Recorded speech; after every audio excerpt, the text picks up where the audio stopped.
Terima kasih ya Tuhan, karena Engkau telah menyelamatkan kami semua.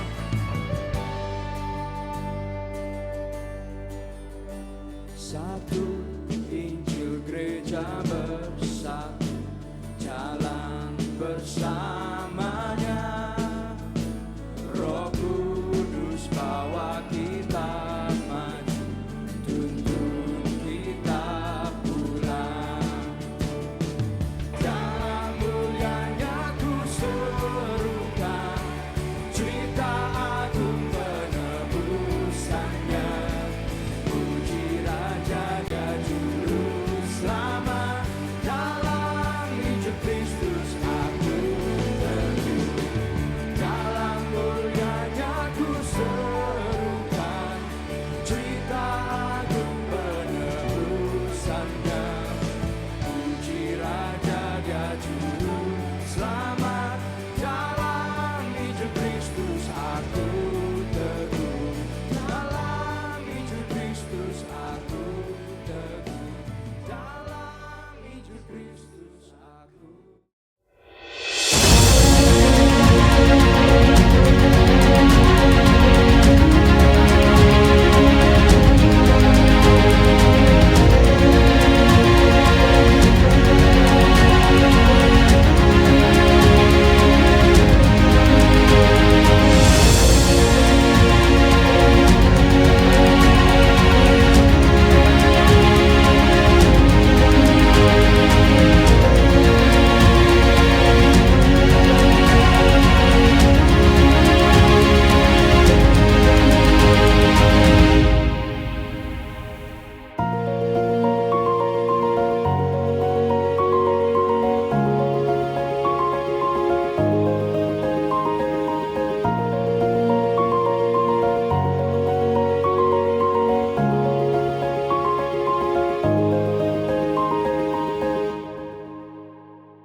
Shalom Jemaat RJCC Malang, kami sangat mengapresiasi dan berterima kasih kepada warga Kerajaan Allah di RJCC yang sangat antusias untuk hadir ibadah bersama dengan kami. Kami bersyukur Tuhan mempercayakan warga Kerajaan Allah yang sudah hadir baik untuk ibadah raya maupun ibadah roki atau gereja anak. Kami menghimbau agar setiap warga kerajaan dapat datang 30 menit sebelum ibadah dimulai. Dengan kedatangan lebih awal, Anda dapat memilih tempat duduk dengan lebih nyaman dan turut mendukung kelancaran jalannya ibadah. Dengan penuh sukacita dan hormat, kami menghimbau Bapak Ibu Saudara sekalian untuk kembali duduk di tempat yang telah disediakan, karena ibadah RJCC akan segera dimulai. Pada kesempatan ini, mari kita bersama-sama mempersiapkan hati, pikiran, dan diri kita untuk benar-benar fokus dalam beribadah kepada Tuhan. Karena kita beribadah bukan untuk terlihat baik dan menyugup Tuhan, tetapi karena Tuhan telah menyelamatkan kita dari dosa dan kematian kekal. Marilah kita mengambil waktu sejenak untuk merenungkan betapa besar kebaikan dan kemurahan-Nya yang telah Dia limpahkan atas setiap kita sepanjang hidup kita.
Aku percaya kepada Allah, Bapa yang Maha Kuasa, Khalik langit dan bumi, dan kepada Yesus Kristus anaknya yang tunggal, Tuhan kita, yang dikandung dari Roh Kudus, lahir dari anak darah Maria, yang menderita sengsara di bawah pemerintahan Pontius Pilatus, disalibkan, mati dan dikuburkan, turun ke dalam kerajaan maut.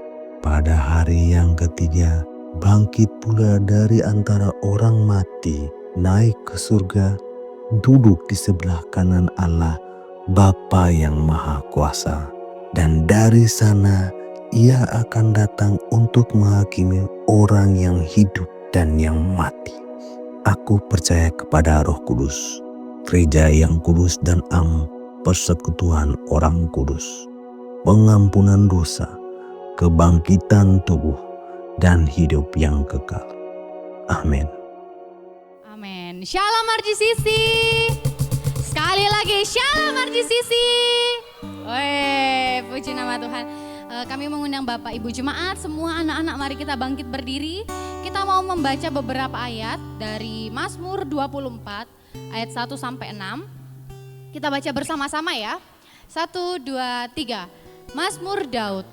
Tuhanlah yang empunya bumi serta segala isinya, dan dunia serta yang diam di dalamnya. Sebab Dialah yang mendasarkan di atas lautan dan menegakkannya di atas sungai-sungai. Siapakah yang boleh naik ke atas gunung Tuhan? Siapakah yang boleh berdiri di tempatnya yang kudus? Orang yang bersih tangannya dan murni hatinya, yang tidak menyerahkan dirinya kepada penipuan dan yang tidak bersumpah palsu. Dialah yang akan menerima berkat dari Tuhan dan keadilan dari Allah yang menyelamatkan dia. Itulah angkatan orang-orang yang menanyakan dia, yang mencari wajah-Mu, ya Allah Yakub. Selah. Bapak Ibu silakan duduk kembali. Dari ayat yang telah kita baca ini, mari kita merenungkan. Terkadang waktu kita membaca di ayat yang ketiga, siapa yang boleh naik ke gunung Tuhan? Siapa yang boleh berdiri di tempatnya yang kudus?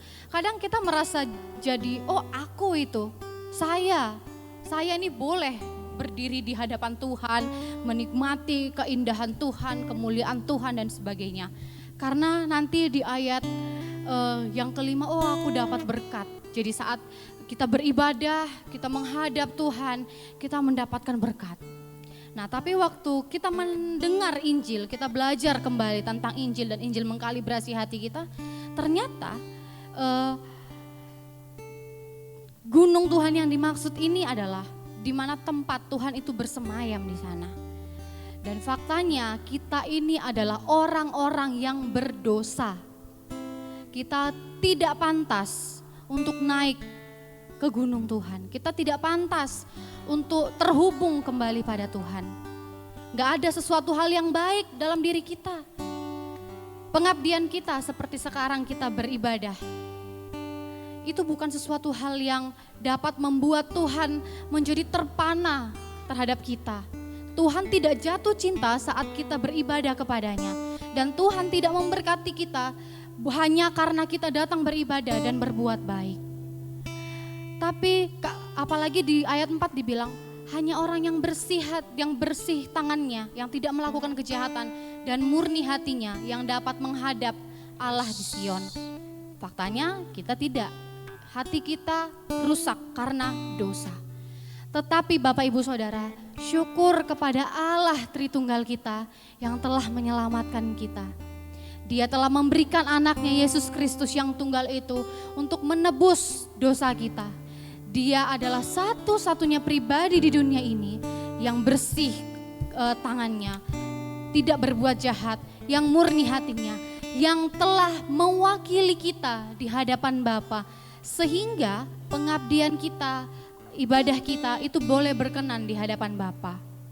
Karena itu mari kita mengucap syukur buat pengorbanan yang begitu besar, indah karya salibnya untuk setiap kita, akhirnya kita dapat terhubung kembali dengan Bapa di surga. Karena itu kita beribadah di tempat ini bukan mencari apa yang Tuhan bisa lakukan buat kita. Tapi kita beribadah karena kita tahu, kita bersyukur bahwa Tuhan telah melakukan segala-galanya. Tuhan telah memberkati kita terlebih dahulu dengan mengorbankan anaknya yang tunggal. Mari kita sama-sama menyembah Tuhan.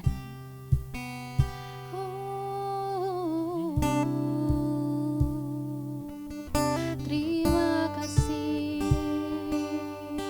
Yesus Tuhan,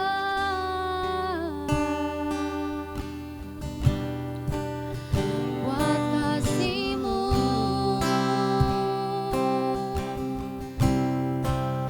anugerah-Mu besar. Kami naikkan syukur buat Yesus yang telah mati dan bangkit.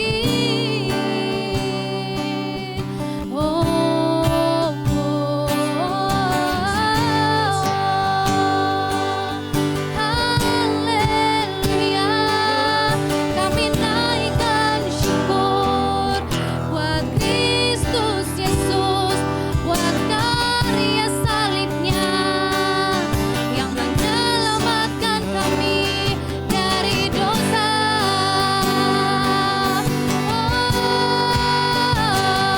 Mari naikkan syukur, mari naikkan pujian bagi Allah Tritunggal.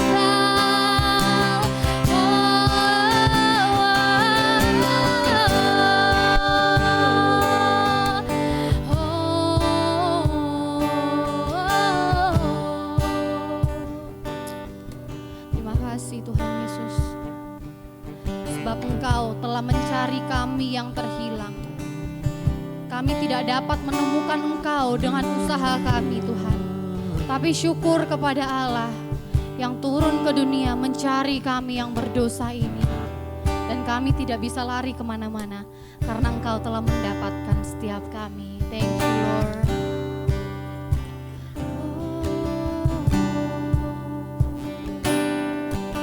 Kemanakah aku dapat pergi, menjauhi roh-Mu yang suci, Kau sahabat,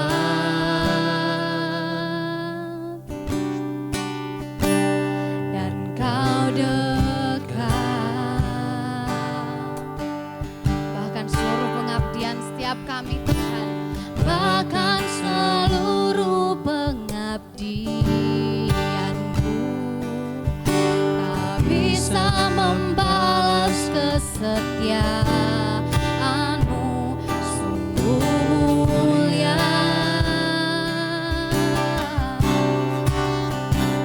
dan berharga.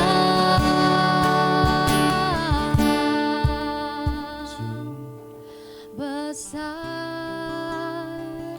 Pengorbananmu bagiku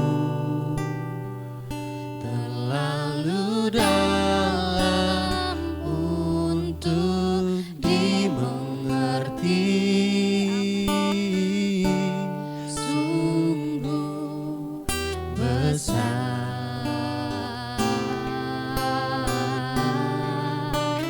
sungguh indah yang Kau pikirkan tentangku, tak terselami bagiku. Sungguh indah, yes Tuhan. Kemanakah aku dapat pergi, menjauhi roh-Mu yang suci, Kau sahabat,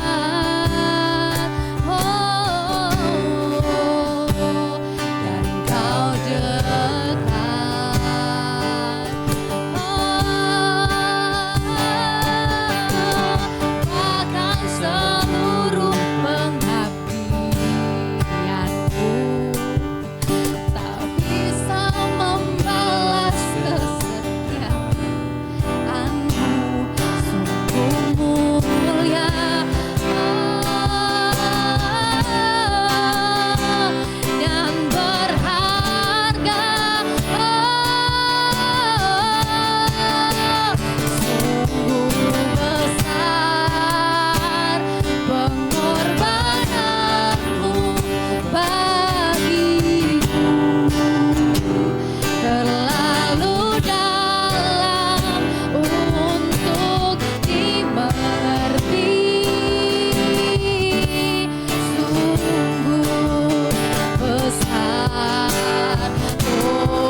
buat kasih-Mu, buat pengorbanan-Mu yang terlalu besar buat setiap kami. Kami bersyukur sebab kami diselamatkan oleh Allah semesta alam, Allah Tritunggal yang mengasihi kami sejak dari dunia belum dijadikan. Kami bersyukur dan kami mau merayakan kasih Tuhan yang besar buat kita. Dan setiap kita yang siap bersorak-sorai merayakan kebaikan Tuhan, katakan amin. Mari Bapak Ibu Jemaat kita bangkit berdiri. Sebab kita tahu hari ini adalah hari yang telah dijadikan Tuhan.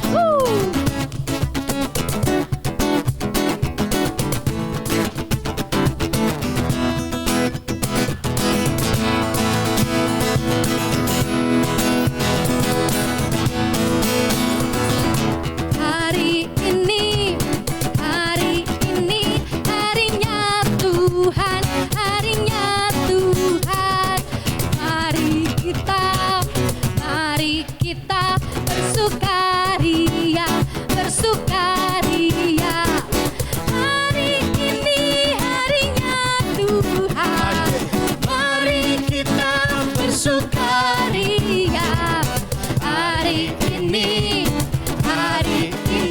harinya Tuhan. Sebab sukacita kita tidak ditentukan oleh keadaan kita, tapi karena Yesus yang telah mati dan bangkit buat kita. Hari ini harinya Tuhan, harinya Tuhan. Mari kita bersukaria, bersukaria. Hari ini harinya Tuhan. Mari kita bersukaria. Hari ini harinya Tuhan. Hari ini harinya Tuhan.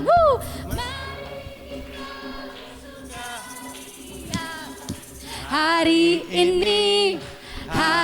ini harinya Tuhan. Hari ini harinya Tuhan. Mari kita bersukaria. Hari ini harinya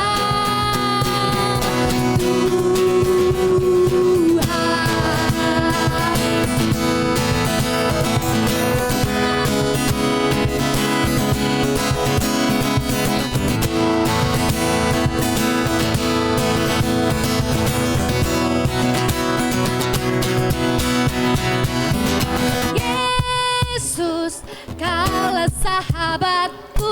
Yesus, kau yang akan selalu berada di sisiku. Kau sumber hikmatku. Oh, Yesus, kaulah sahabatku.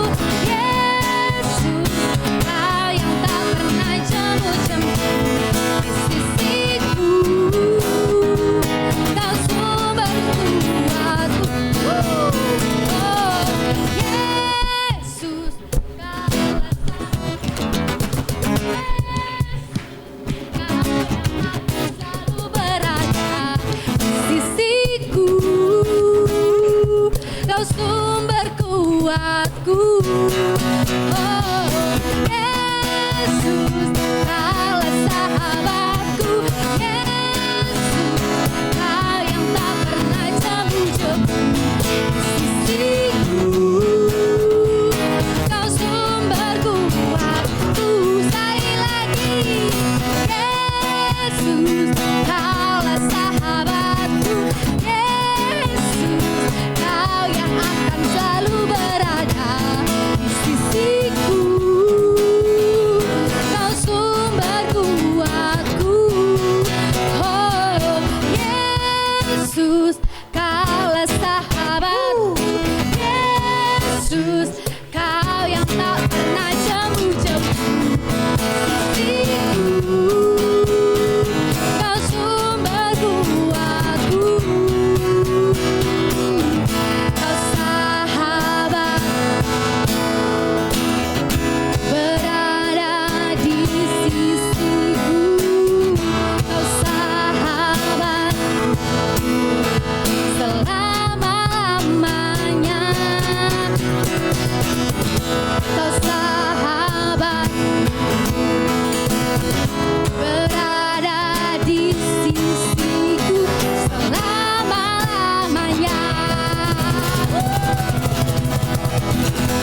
tetap bangkit berdiri. Kita panggil adik-adik Rocky buat maju ke depan. Ayo Rocky.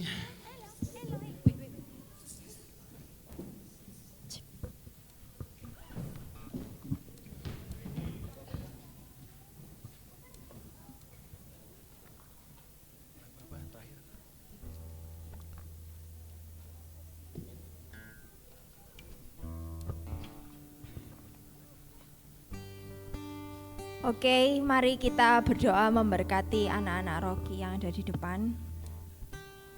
Kami mengucap syukur Bapa, Putra, Tuhan Yesus dan Roh Kudus. Kami bersyukur bahwa anak-anak Rocky ini ada sampai detik hari ini. Itu semua karena anugerah Tuhan yang besar dalam hidup setiap mereka. Bukan karena kekuatan papa mama mereka, bukan karena kekuatan keluarga mereka, tapi karena kasih karunia Tuhan Yesus yang sampai detik hari ini menyertai setiap anak-anak Rocky di depan ini Tuhan. Kami percaya kejadian mereka dahsyat dan ajaib karena Tuhan Yesus telah memilih mereka mati dan bangkit atas hidup mereka.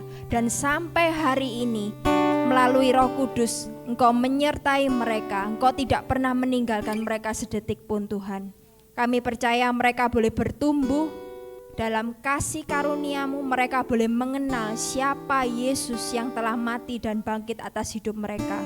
Mereka bukan mencari Yesus untuk kepentingan mereka sendiri, tapi mereka boleh mengerti bahwa arti Yesus sesungguhnya mereka menjadi juru selamat dan raja atas hidup anak-anak di tempat ini Tuhan. Kami mengucap syukur diberkati ibadah Rocky hari ini. Kami percaya Roh Kudus juga memberikan pengertian, memberikan hati kepada setiap mereka. Mereka boleh menangkap setiap firman-Mu dan mereka belajar menjadi pelaku firman-Mu. Terima kasih Tuhan, kami mengucap syukur segala berkat terbaik tercurah atas adik-adik Rocky. Di dalam nama Tuhan Yesus, haleluya, amin. Bapak Ibu disilakan duduk kembali. Shalom RGCC, tiba saatnya kita diberikan kesempatan untuk memberi bagi pekerjaan Tuhan di tempat ini. Anda dapat memberi dengan cara transfer melalui rekening gereja, atau bisa juga dengan cara scan QR Code melalui aplikasi-aplikasi yang sudah tertera. Dan untuk Anda yang ingin memberi melalui cash, Anda dapat mengambil amplop persembahan di meja asyar. Satu yang perlu kita ingat saudara, bahwa kita memberi bukan supaya kita diberkati, tapi justru karena kita sudah diberkati, maka kita punya kesempatan untuk memberi. Sebelum memberi, mari kita berdoa. Kami mengucap syukur Tuhan buat hari yang Engkau jadikan buat kami. Kami boleh menikmati cinta kasih dan anugerah-Mu sepanjang hidup kami Tuhan.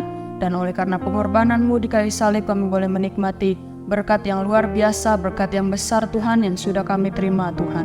Dan oleh sebab itu hari ini Tuhan kami ingin memberi dengan hati yang semakin hari semakin diperbaharui Tuhan. Kami mau memberi dengan sukacita sebab kami tahu Tuhan bahwa kami sudah menerima berkat itu bahkan sebelum kami memberi Tuhan. Dan kami berdoa biarlah persembahan ini boleh memperluas pekerjaan-Mu di tempat ini Tuhan, dan biarlah semua kembali untuk mempermuliakan nama-Mu Bapa. Kami berdoa dan mengucap syukur. Haleluya, amin. Selamat memberi, Tuhan Yesus memberkati.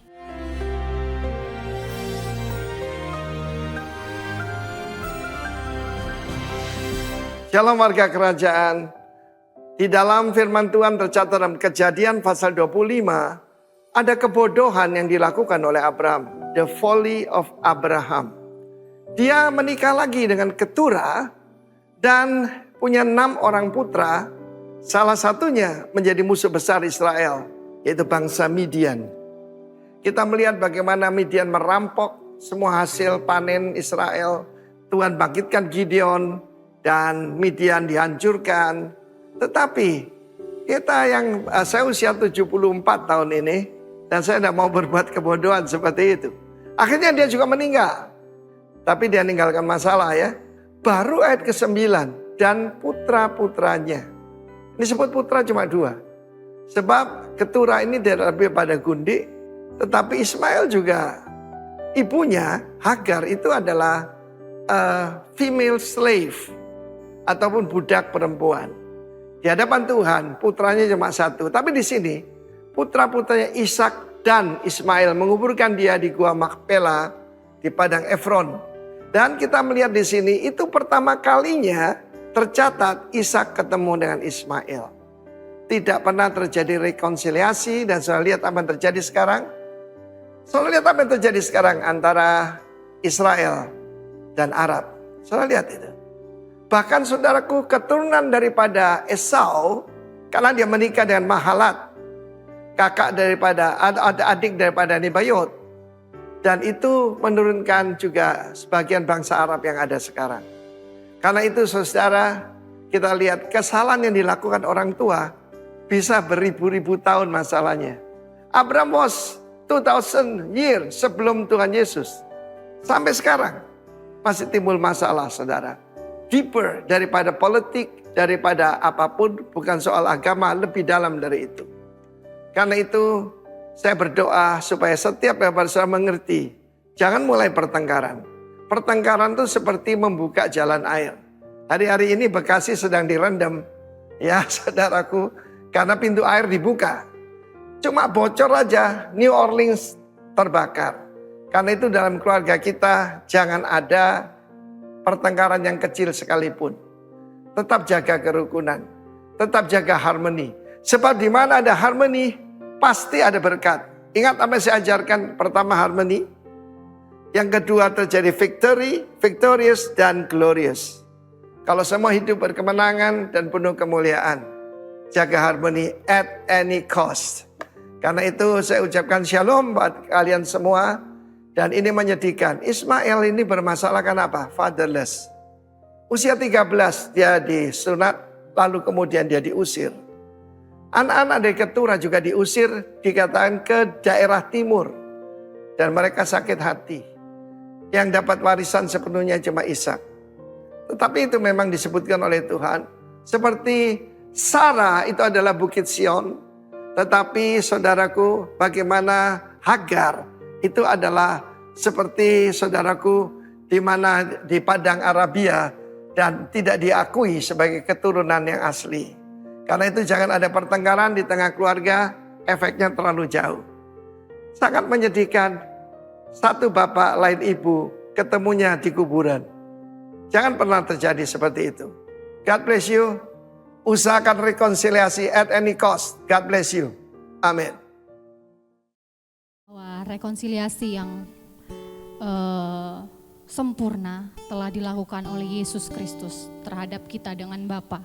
Karena itu kita dapat berrekonsiliasi dengan sesama kita. Mari kita merenungkan lagu yang akan kita nyanyikan. Kiranya ini dapat membawa kita mengkalibrasi hati kita dan semakin terpesona akan keindahan Kristus. Thank you Lord Jesus.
berdiri, kita nyanyikan lagu ini dari awal.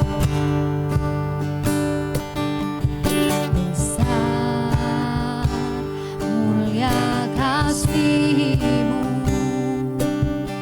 Kau korbankan hidup-Mu, curahkan darah-Mu sebagai ganti dosaku. Kau berikan harapan di dalam kesesakan. Agunglah perbuatan-Mu, Yesus Tuhan penebusku. Karena kasih-Mu yang selamatkanku, menyucikan dan menebus hidupku. Ku naikkan syukur buat pengorbanan-Mu, Maha mulia. Karena kasih-Mu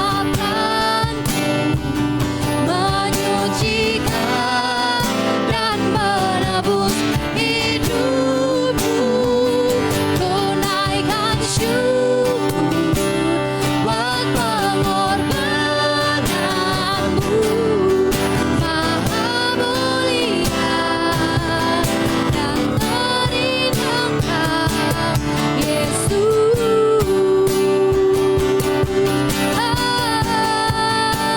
Kau yang termulia, Kau yang terindah, dengan darah-Mu, dengan salib-Mu, Kau mendamaikan kami dengan Bapa.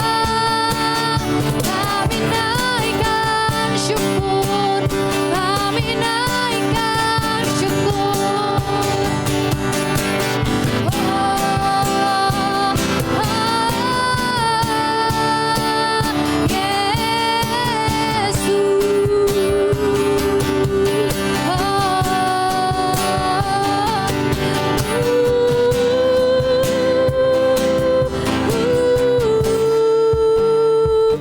Karena kasih-Mu yang selamatkanku, menyucikan dan menebus hidupku. Ku naikkan syukur buat pengorbanan-Mu, Maha mulia. Karena kasih-Mu yang selamatkanku, menyucikan dan menebus hidupku.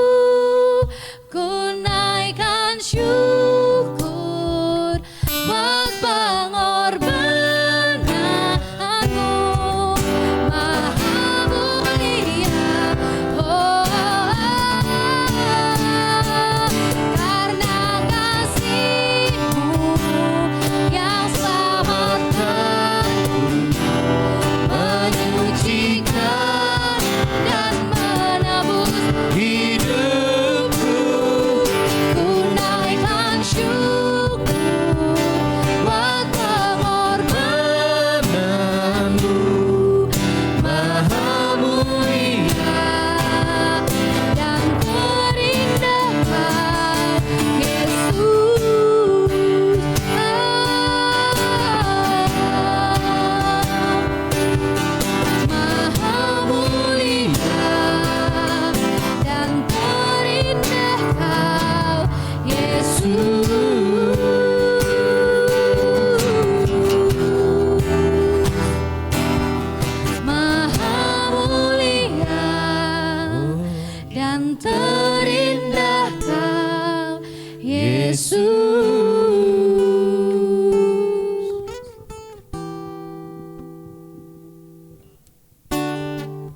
Terima kasih Tuhan, kami bersyukur dengan kerendahan hati kami datang kembali kepadamu, mengoreksi seluruh hati kami, menyelidiki seluruh isi hati kami.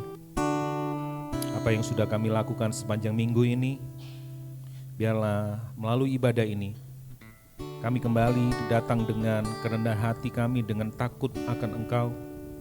Engkau adalah Allah yang kudus, Allah yang adil, Allah yang sekaligus mengasihi kami, tetapi tidak membiarkan orang-orang bersalah luput dari hukuman. Sebab itu kami menyadari kami orang berdosa yang selalu dilimpahi oleh anugerah-Mu Tuhan. Seringkali kami lupa dalam kehidupan kami sehari-hari, dalam hal-hal kecil motivasi kami yang salah, yang buruk, bahkan ketika kami melakukan hal baik sekalipun. Kami datang kepadamu hari ini meminta ampun, mohon pengampunan-Mu, menyucikan hati kami kembali. Hati kami kembali dikalibrasi, hati kami kembali diselaraskan dengan salib-Mu, dengan firman-Mu, dengan kuasa kebangkitan-Mu. Dan biarlah hari ini kami mengucap syukur buat apa yang Tuhan sudah kerjakan. Terima kasih Tuhan buat Engkau yang sudah mau naik bukan ke atas gunung Tuhan, tapi ke atas bukit Golgota, yaitu bukit tengkorak, yang seharusnya kami disalib di sana.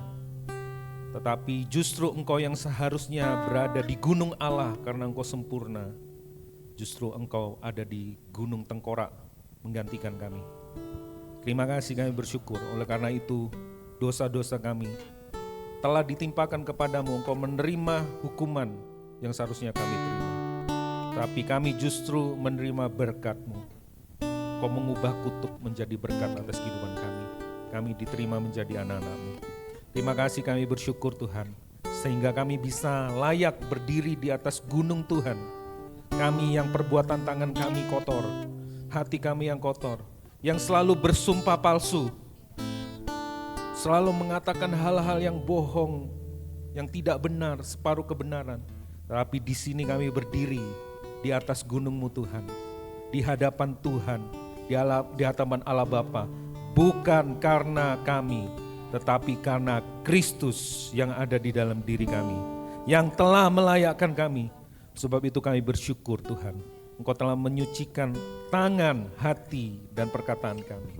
Dan kami sekali lagi menerima firman-Mu yang mengubah hati kami hari ini. Kami terima berita anugerah-Mu dan kami siap menjadi pelaku firman-Mu. Di dalam nama Bapa, Tuhan Yesus dan Roh Kudus, kami ucap syukur, kami berdoa. Haleluya. Amin. Silakan duduk Bapak Ibu Saudara. Oke, sebentar lagi kita akan merayakan Paskah, tapi sebelumnya kita akan kembali merenungkan masa-masa Prapaskah ini untuk kita merenungkan kembali firman Tuhan.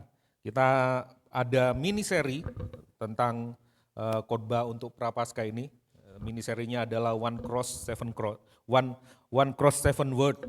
Ya, One Cross Seven Word. Satu salib dengan 7 sabda, 7 perkataan Yesus ketika Yesus ada di kayu salib. Nah, kemarin sudah perkataan Yesus yang kedua dan hari ini kita akan masuk ke dalam perkataan Yesus yang ketiga. Judul khotbah saya hari ini adalah Christ New Family, keluarga baru Tuhan Yesus. Nah, kita akan membaca firman Tuhan yang diambil dari Yohanes 19 ayat 25 sampai 27. Belum keluar, di sini di depan. Memang belum keluar ya. Oke, kita akan langsung Yohanes 19, 25-27.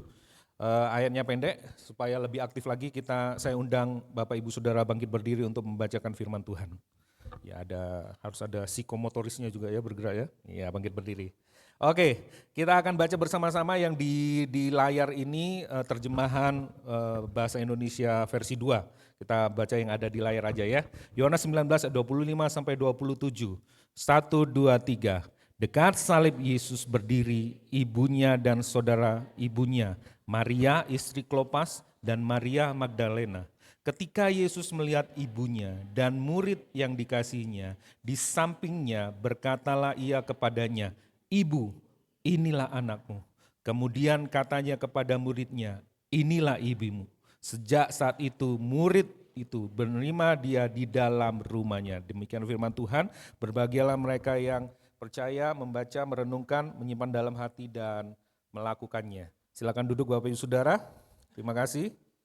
Nah, Ayatnya sudah kita baca, ini ada perkataan Tuhan Yesus yang ketiga, namun perkataan yang ini dari 7 perkataan Yesus terakhir di kayu salib, ini adalah perkataan yang unik, lain daripada yang lain. Kenapa bisa seperti itu? Dikatakan di situ ibu, inilah anakmu. Dan kepada Yohanes, murid Yesus yang paling dikasih, inilah ibumu. Nah, perkataan ketiga ini berbeda. Ya, kenapa kok bisa disebut berbeda? Mari kita lihat 2 perkataan Yesus sebelumnya yang sudah kita renungkan 2 minggu yang lalu. Perkataan yang pertama, ya Bapa, ampunilah mereka sebab mereka tidak tahu apa yang mereka perbuat. Ada orang berdosa yang melakukan kesalahan, yang melakukan kejahatan, dalam hal ini juga menyiksa Tuhan Yesus, mengolok-olok Tuhan Yesus, mengejek Tuhan Yesus, lalu Tuhan Yesus bicara, ampunilah mereka sebab mereka tidak tahu apa yang mereka perbuat. Dan perkataan yang kedua, minggu lalu kita sudah dengar, aku berkata kepadamu sesungguhnya hari ini juga engkau akan ada bersama-sama dengan aku di dalam Firdaus. Ya, sebentar dulu. Ya ini ditunjukin ya. Hari ini aku berkata kepadamu sesungguhnya hari ini juga engkau akan ada bersama-sama dengan aku di dalam Firdaus. Itu perkataan yang kedua. Ya, aku berkata kepadamu, kepada penjahat maksudnya, penjahat yang di kanan kiri Tuhan Yesus, salah satunya di sebelah kanan apa di sebelah kiri? Kalau kita Indonesia pasti sebelah kiri, karena kiri jahat nih, nakal ya. Nggak disebutin ya, Bapak Saudara. Jadi guru-guru sekolah minggu please jangan ngajarin yang sebelah kiri anak-anak. Ya enggak ada. Ya enggak ada di Alkitab sebelah kiri. Ya nah, dikatakan di situ ini dua perkataan Yesus ini yang sudah kita pelajari ini menggambarkan tentang kasih karunia-Nya dan pengampunannya yang melebihi dosa-dosa manusia. Puncaknya ketika salah satu penjahat di kanan kiri Tuhan Yesus mendapatkan anugerah. Hari ini juga engkau bersama dengan aku di Firdaus. Ini anugerah yang luar biasa, pengampunan yang luar biasa yang melampaui dosa-dosa orang itu. Ya, contohnya yang paling jelas itu penjahat yang disalib bersama dengan Tuhan Yesus. Belum berbuat baik, kemarin C.C. John ngomong itu, tapi katanya hari ini juga. Ya, terus 4 perkataan Yesus yang ke depan, yang setelah ini yang kita akan pelajari, itu dikatakan di sana. Dalam hal ini, ini 4 perkataan Tuhan Yesus, ya, dengan segenap tenaga Tuhan Yesus berseru. Ini perkataan setelah ini ya, Eli Eli lama sabachthani. Kenapa saya disebut dengan sekuat tenaga? Karena semakin lemah Tuhan Yesus hanya bisa ngomong cuma beberapa kata aja. Dan ini dia ngumpulin kekuatannya, Eli Eli lama sabachthani. Perkataan yang ketiga, dalam bahasa Inggrisnya itu ada 6 atau 7 kata. Kalau dalam bahasa Ibraninya, dalam bahasa Yunaninya itu 9. Jadi benar-benar Yesus kehabisan nafas. Kenapa saudara? Saudara pernah sesak nafas? Nah ini sesak nafasnya enggak pada umumnya. Kenapa? Dia harus menumpu kakinya untuk mengambil nafas, untuk berbicara. Dia harus naik ke atas, dia harus tarik tangannya juga supaya dia bisa bernafas dan dia bisa berkata-kata. Tangannya dipaku di kanan kirinya, dia harus jinjit lagi untuk menumpu. Dan itu sulitnya setengah mati, darah ada di mana-mana, dia pendarahan, otak bisa kekurangan oksigen dan bisa mati sewaktu-waktu karena kegagalan jantung, ya. Terus shock, terus ada sesuatu yang trauma dan sebagainya, itu bisa mati kapan saja. Jadi Tuhan Yesus ngomongin ini, coba lihat, Eli Eli lama sabachthani, habis itu dia sedikit, aku haus, sudah selesai. Terakhir dia, ya Bapa, panjang lagi. Itu perjuangannya Tuhan Yesus di kayu salib, yang sesak nafas, pernah sering sesak nafas itu tahu artinya itu. Dan ini double. Berlipat ganda dari sesak nafas yang saudara alami. Nah, kalau yang 4 perkataan ini, 4 perkataan Tuhan Yesus setelah ini, itu berhubungan dengan dirinya dan dengan Bapa. Aku haus, sudah selesai. Eli Eli lama sabachthani. Ya Bapa, ke dalam tanganmu kuserahkan nyawaku. Ini berhubungan dengan Bapa dan dirinya. Tapi perkataan yang ketiga itu berhubungan dengan sesama, horizontal. Luar biasa ya. Ya. Dalam hal ini apa? Maria ibu Yesus dan Yohanes murid yang paling dikasihi. Ini tokohnya hari ini kan Maria dan ibu Yesus. Ya, Maria ibu Yesus dan Yohanes murid yang paling dikasihi. Yohanes diberi tanggung jawab untuk menjaga ibunya. Nah, bayangin loh, dalam sesak nafas, saudara pernah ketelusupan itu kemasukan lidi atau apalah pokoknya ya, sakit ya, pernah cantengan, Cantangan mana? Itu dari ujung kepala sampai ujung kaki merasakan sakitnya. Sakit gigi, apalagi tidak usah ditanya ya. Sakit apa aja? Ini sekujur tubuh, hancur, habis. Saudara lihat kecelakaan aja, ngeri. Ini benar-benar mengerikan. Benar-benar dipermalukan Tuhan Yesus dan sebagainya. Dan apa ya? Dia masih bisa titip pesan kepada orang-orang yang akan ditinggalkan. Itu kepedulian yang luar biasa loh saudara. Sakjane itu apa? Seharusnya ya. Seharusnya, enggak perlu mikir gitu sudah. Sudah selesai setelah ini, sudah selesai. Pokoknya aku sudah, enggak. Tuhan Yesus mikirin. Ibu, ini anakmu. Anak, ini ibu. Ini hubungan horizontal. Dan itu diucapkan Yesus di kayu salib. Sudah bisa renungkan. Ada dua paling enggak. Sorry, ini kok kepotong ya?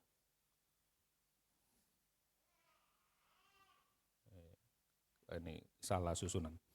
Oke, Tuhan Yesus bukan hanya menebus kita. Di kayu salib Tuhan Yesus bukan hanya menebus kita dari hukuman dosa. Tetapi juga menebus kita dari dampak dosa yang merusak sebuah hubungan. Bukan hanya hubungan dengan Bapa di surga yang dipulihkan, tetapi hubungan dengan sesama juga dipulihkan. Nah, apa yang Yesus sampaikan di kayu salib? Tuhan Yesus sedang membangun sebuah keluarga yang baru, yaitu gerejanya. Dari atas salib Allah membawa hubungan yang waktu itu Yesus kan lahir dari Maria. Hubungan darah bukan cuma sekedar hubungan darah, tapi dibawa kepada level yang sifatnya lebih ilahi. Saudara tahu kenapa kok tidak diserahin kepada saudara-saudara tirinya Tuhan Yesus? Masih ada Yoses, masih ada Yakub, masih ada siapa lagi? Ada beberapa ya, terus ada beberapa saudara perempuannya. Saudara tiri perempuannya. Kenapa kok tidak dikasih? Karena Yakobus belum percaya. Yakobus itu penulis surat Yakobus. Ya, belum percaya, menganggap Yesus gila dan tidak hadir di waktu Yesus disalib. Cuma mamanya dan beberapa mama-mama yang lain hadir di situ ya. Dan Yesus menyampaikan itu justru kepada Yohanes. Yohanes, ini ibumu, ibu, ini anakmu. Yesus membawa hubungan ke level ilahi. Hubungan kita di tempat ini bukan cuma sekedar hubungan member gereja. Hubungan kita di tempat ini adalah hubungan ilahi yang melebihi hubungan darah. Sudah dengar itu? Sudah enggak salah dengar? Yesus membawa hubungan yang cuma sekedar hubungan darah menjadi sebuah hubungan yang sangat ilahi, yaitu gereja Tuhan. Gereja Tuhan lahir di situ. Ya, nanti kita lihat ya. Hubungan darah bukan berarti menjadi tidak penting. Saudara tetap harus memperhatikan ibumu. Saudara harus tetap memperhatikan orang tuamu. Kenapa? Karena Alkitab juga ngomongin barang siapa yang tidak memperhatikan orang tuanya, dia lebih buruk daripada orang-orang yang belum bertobat katanya. Bukan berarti apa yang disampaikan Tuhan Yesus kita mengabaikan, bukan. Tetapi semua aspek di dalam kehidupan kita yang ada hubungannya dengan hubungan, relasi, itu dibawa ke level yang lebih tinggi, yaitu level ilahi. Apapun hubungan saudara, hubungan suami istri, lagi pacaran, ya, lagi membangun hubungan, lagi apa sekarang, hubungan seperti sekarang ini, pelayanan, member gereja, semua hubungan di atas kayu salib dibawa ke level ilahi. Jadi saudara tidak bisa berrelasi hanya untuk kepentingan diri kita sendiri. Untuk mengambil keuntungan bagi diri kita sendiri, tidak bisa. Harus Yesus nomor satu. Ya, semua hubungan di setiap aspek kehidupan kita harus menuju kepada apa yang Yesus sudah buat. Kalau saya mau kasih bukti contoh pernyataan Yesus tentang syarat mengikuti Yesus. Jika engkau tidak menerima, tidak membenci ayah ibumu, engkau tidak layak menjadi muridku. Kasih kepada Yesus harus melebihi kasih relasi hubungan kita dengan saudara-saudara, ayah ibu. Saudara bisa bikin itu? Kalau itu terjadi dalam situasi yang ekstrim, ya, kalau ayah ibumu harus melawan engkau karena engkau beriman kepada Yesus Kristus, dan engkau ditantang untuk pilih kami atau Yesusmu, Alkitab bilang, aku lebih tinggi dari hubungan darah. Kita sering sekarang kan family first. Enggak, God first. Tuhan yang lebih utama. Kalau keluargamu menghalangi engkau untuk lebih baik lagi, lu sungguh-sungguh di dalam Tuhan, pikirkan ulang. Diskusikan kalau itu suami istri. Dia harus ada di tempat paling tinggi, di tengah-tengah keluargamu. Dia membawa relasi di tingkat yang lebih ilahi. Itu yang Yesus lakukan. Pernah dengar pernyataan Tuhan Yesus? Waktu mamanya datang menjemput dia karena dianggap gila. Coba bayangin, Maria nih merasa paling mama ya terhadap Tuhan Yesus. Ayo pulang, apa, mulai.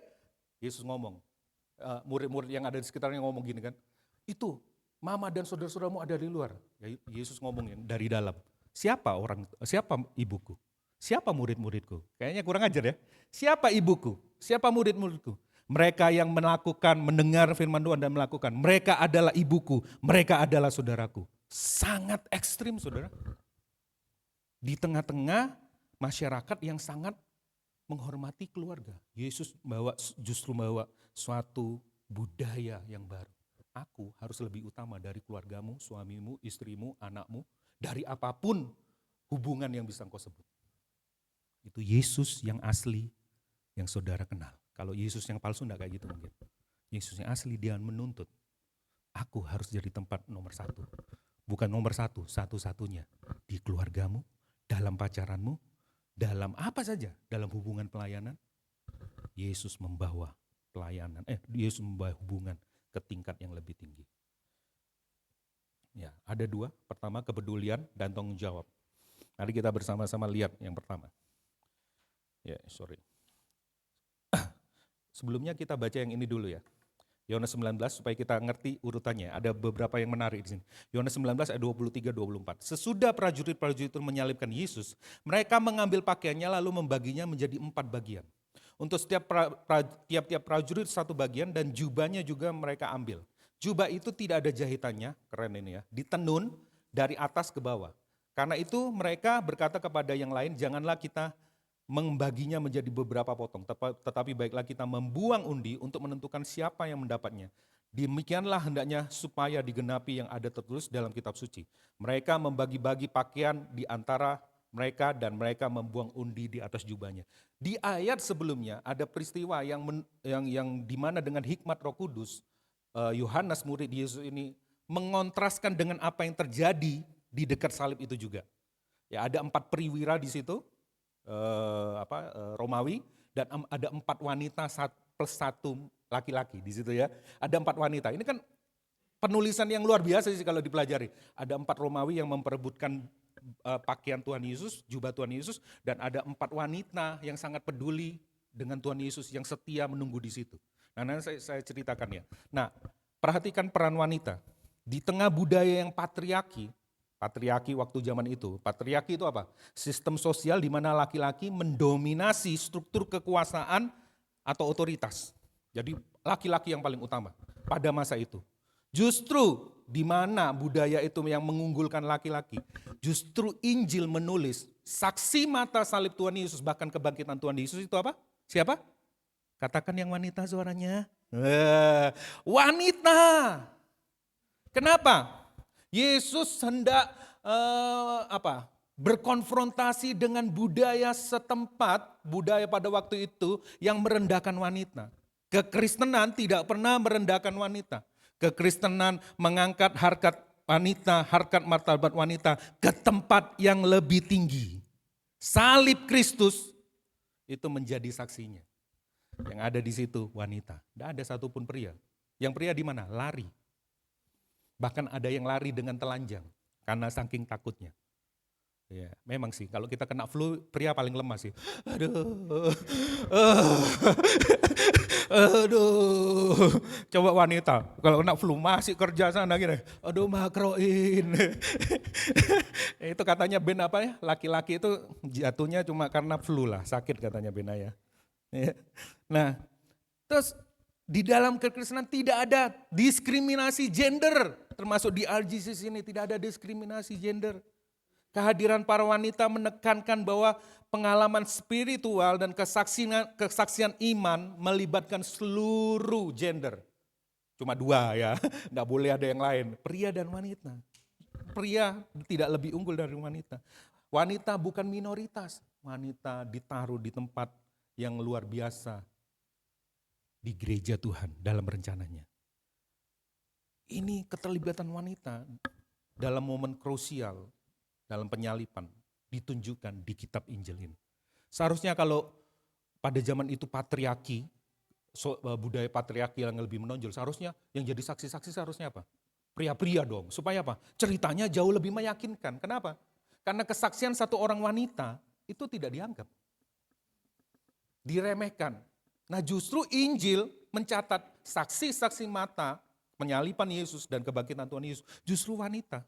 Kalau memang kita ingin agama Kristen ini disebar, bikin cerita loh, ngarang cerita bahwa yang disalibkan, bahwa saksi mata jangan wanita dong, nanti tidak dipercaya. Tapi justru Alkitab, Injil menulis wanita yang menjadi saksi. Itu artinya penyalipan Kristus, kematian Kristus dan kebangkitan Kristus itu bukan rekayasa. Kalau mau direkayasa seharusnya ditulis yang menjadi saksi adalah Petrus, Yakobus, Petrus, Andreas dan murid-murid Yesus lainnya. Perkasa kan gitu kan. Wah bisa dipercaya pria-pria, tapi justru wanita. Masuk akal enggak? Masuk akal. Itu kira-kira yang kita bisa kasih gambaran sebelum kita masuk ke bagian yang lebih penting. Nah situasi di salib itu ada 4 tentara, ada jubah, ada 4 wanita. Peristiwa yang sangat kontras dikasih gambaran kepada kita pembacanya oleh Yohanes. Nah, tidak ada satupun murid-muridnya berada di dekatnya. Ini yang menyedihkan. Kenapa? Kenapa saudara? Mereka lari, mereka ketakutan ketika Yesus ditangkap. Termasuk Yohanes, murid yang dikasihi, dia juga lari. Ya, bagaimana dengan kita? Refleksinya. Refleksinya ada di mana-mana hari ini. Bagaimana dengan kita? Apakah kita melari menjauh dari Tuhan ketika iman kita ditantang, atau justru kita lari mendekat di bawah kaki salib Yesus? Mana saudara yang lebih saudara sering lakukan? Lari menjauh dari Yesus atau lari mendekat di bawah kaki Yesus? Berdoa di situ ketika iman saudara ditantang. Kebanyakan dari kita lari, takut meninggalkan Yesus, bahkan pindah server, ya, login di tempat lain, ya. Padahal sudah kesaksian di mana-mana di gereja. Aduh, capek deh gereja ini juga ya. Ya. Bagaimana dengan kita?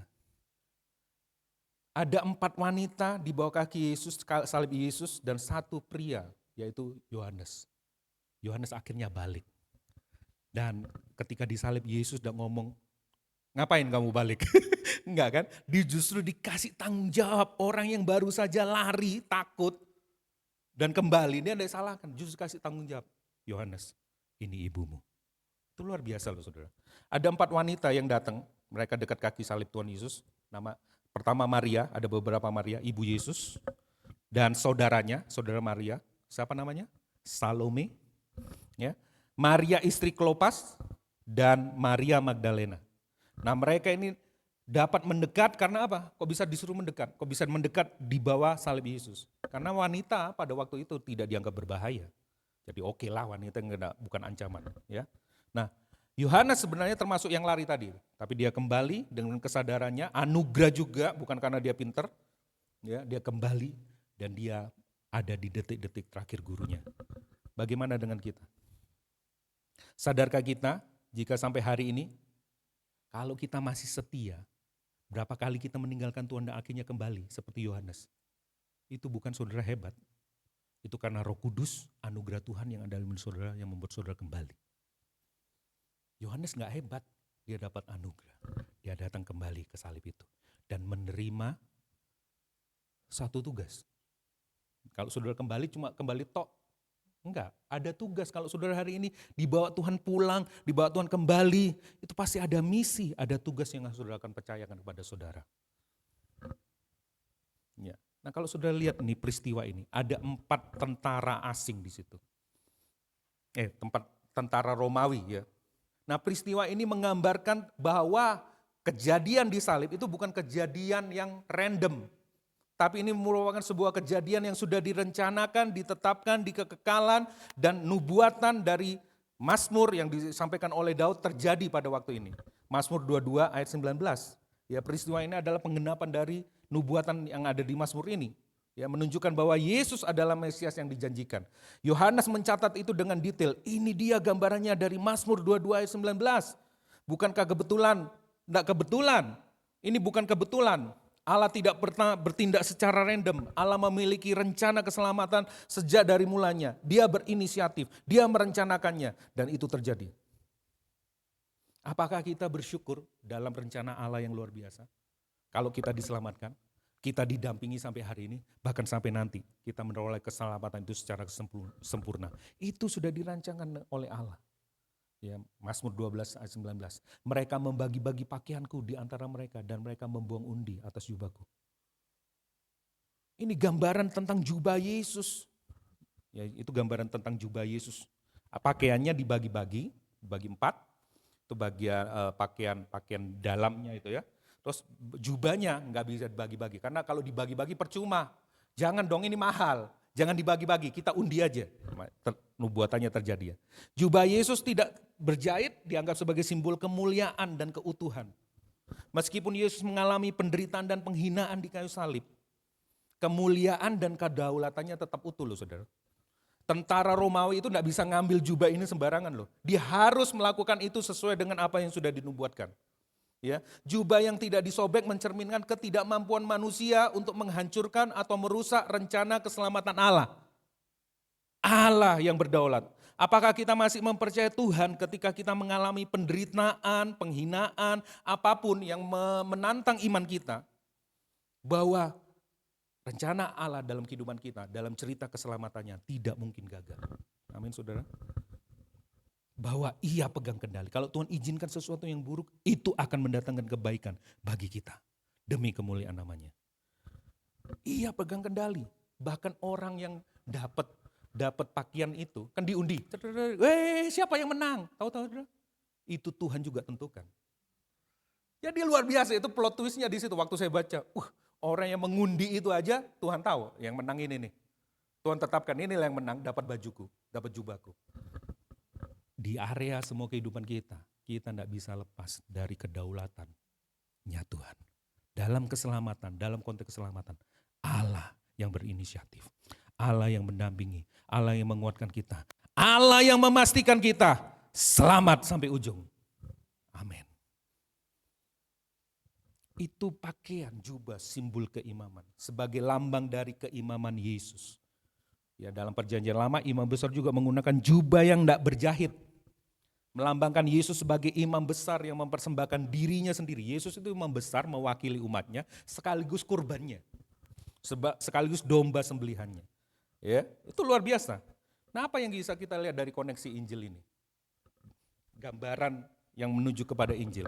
Adam pertama di Taman Eden mengambil dan memakan buah yang dilarang. Adam berdosa dan telanjang. Aku telanjang. Lalu mereka ngambil dedaunan untuk menutupi rasa malunya. Ya. Adam berusaha menutupi ketelanjangannya. Adam terakhir di Taman Getsemani. Dia mengambil cawan murka Allah. Adam pertama dia ngambil buah, melanggar. Adam yang kedua, Adam yang terakhir taat. Kalau boleh ini lalu, tapi bukan kehendakku, tetapi kehendakmu diambil. Adam pertama mengakan buah, dihukum, telanjang, berdosa. Adam yang terakhir dia ngambil cawan murka Allah, dia menanggung beban dosa kita. Akibat perbuatan kita. Di kayu salib, waktu dia disalib, dia ditelanjangi. Supaya kita mendapat jubah kebenarannya. Wow. Supaya kita dapat mengenakan Kristus. Jubah agama tidak bisa menyelamatkan kita. Jubah agama itu kegiatan saudara melayani, baca Alkitab. Itu tidak akan pernah bisa menyelamatkan saudara. Saudara harus mengenakan jubah Kristus, mengenakan Kristus. Kristus telah menanggalkan pakaiannya agar kita dapat mengenakan kebenarannya kepada kita. Supaya Kristus mengenakan kebenarannya kepada kita. Itu dia.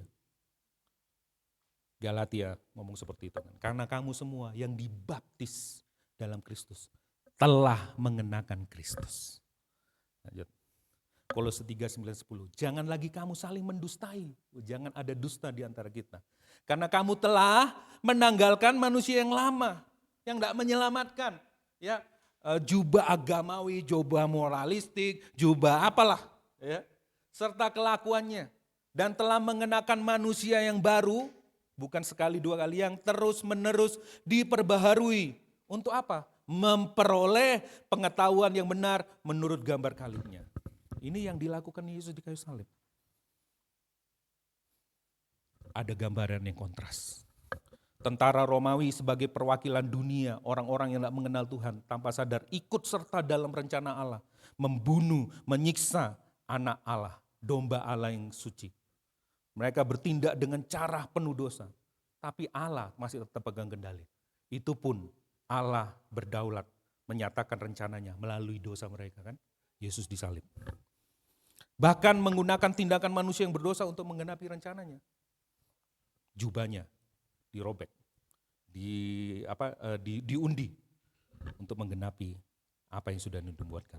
Tapi di satu sisi Allah melalui Tuhan Yesus berfirman, Dia membentuk keluarga yang baru. Ibu, ini anakmu. Anak, ini ibu. Wah, luar biasa ya. Kontrasnya ditulis sama Yohanes ini luar biasa. Yang satu Allah dibunuh, Yesus disiksa, dibunuh, dianiaya oleh karena dosa-dosa kita. Di sisi yang lain, aku akan bangun sesuatu yang baru, keluarga yang baru.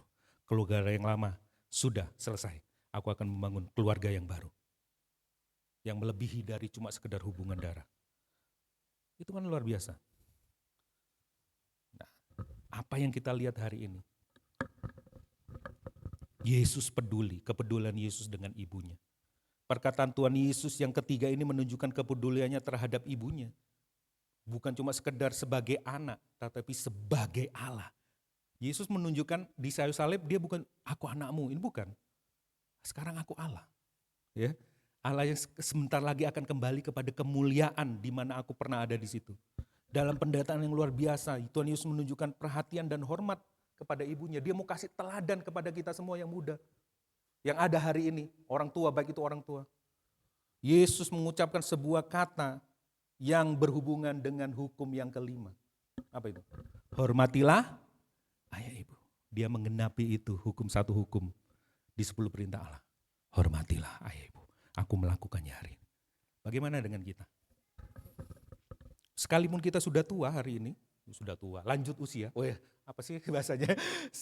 Kita tetap anak loh.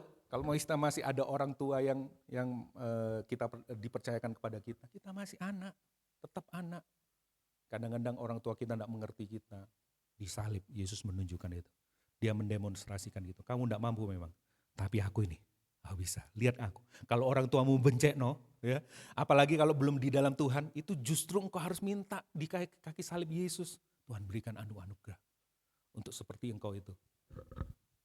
Itu luar biasa loh. Hukum yang kelima, hormatilah ayah ibumu.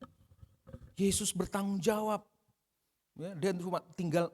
Bukan cuma sekedar melakukan lalu ditinggalkan. Enggak, inilah ibumu.